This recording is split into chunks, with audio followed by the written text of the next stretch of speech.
raising of tariffs on Colombia and a cutting of all payments to the South American nation. At the latest, as Donald Trump escalates even further the battle between the nations after earlier in the weekend, US forces attacked a vessel associated with a Colombian rebel group. Colombia's president, though, saying the boat actually belonged to what he called a humble family and not a rebel group at all.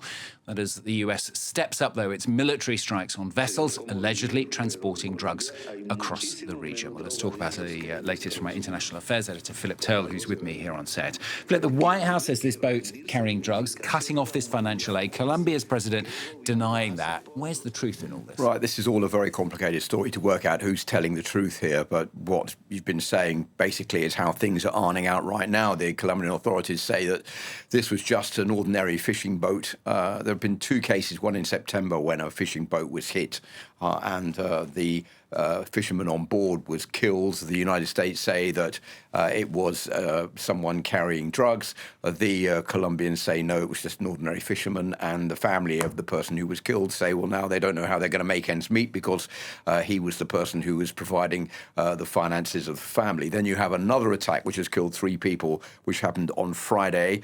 The Defense Secretary of the US, Pete Hegseth, said it was a ship belonging to a leftist rebel group called the National Liberation Army. This has been dismissed by the Colombian authorities. They say the President Gustavo Petro has issued a statement saying the Colombian boat was in difficulty and sent off an incorrect signal because it was equipped with an engine.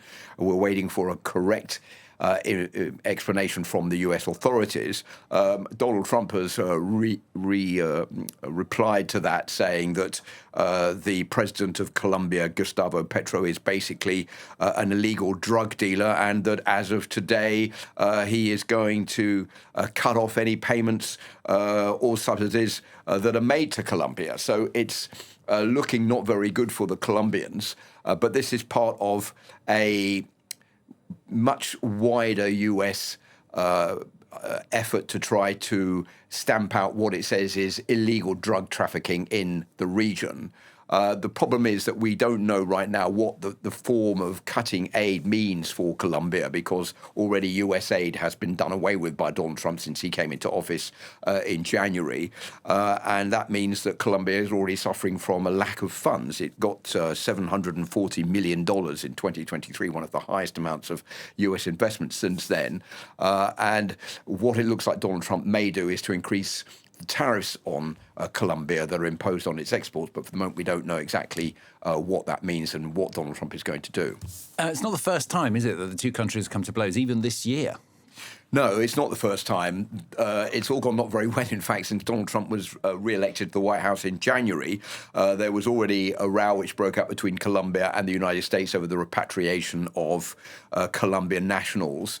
The Colombians refused that they would be sent back from the United States to Colombia. Donald Trump then moved in and said, right, well, I'm going to increase the tariffs of 10% that I'm imposing on all countries to 25 or 30%. The Colombians then gave in and said, OK, we'll bring the nationals back, but we'll put them on the Colombian presidential plane to bring them back because we have to do it in a more dignified manner. And then last month, the president had his visa revoked by the United States after he took part in a pro-Palestinian demonstration in New York and urged US soldiers to disobey Donald Trump's orders.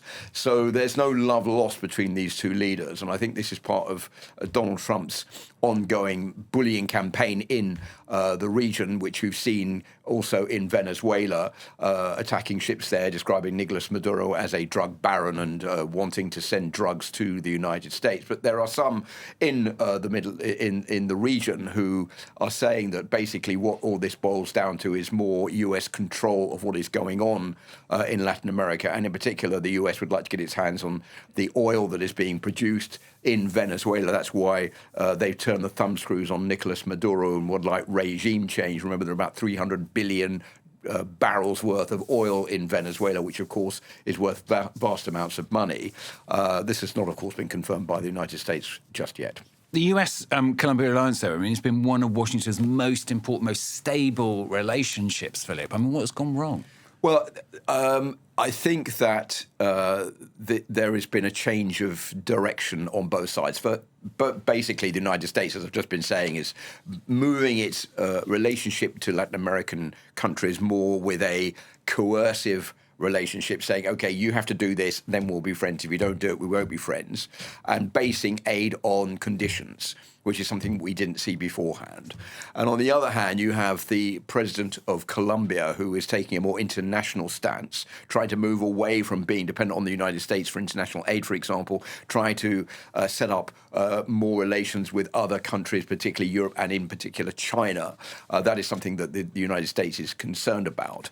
And there is also incomprehension about the narcotics trade. I think there's suspicion on the part of the United States that Colombia is not doing enough to try to stamp that out.